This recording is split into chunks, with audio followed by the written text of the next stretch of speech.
शरद पवार आणि सुप्रिया सुळेंनी घेतली पंतप्रधान नरेंद्र मोदींची भेट। अचानक झालेल्या भेटीमुळे महाराष्ट्रासह देशाच्या राजकीय वर्तुळात चर्चांना उधाण।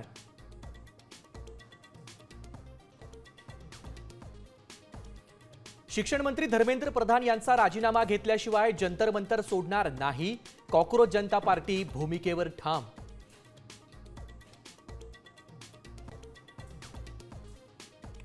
जंतर मंतरवरील लाठीचार्जचे आजही संसदेत पडसाद। राहुल गांधींसह अनेक विरोधी नेत्यांकडून काळे कपडे घालून निषेध। आधी प्रधानांचा राजीनामा मग चर्चा, काँग्रेस भूमिकेवर ठाम।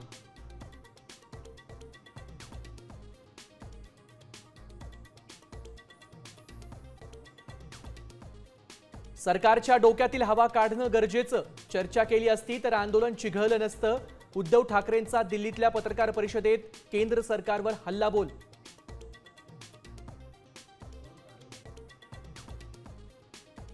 मुंबईत सीजेपीच्या समर्थनार्थ गांधी भवन बाहेर काँग्रेसचं आंदोलन। हर्षवर्धन सपकाळ, विजय वडेट्टीवार पोलिसांच्या ताब्यात।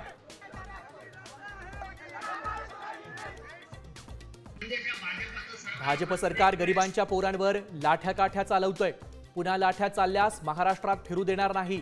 अभिजित दिपकेंच्या जंतर मंतरवरील भेटीनंतर जरांगेंचा इशारा।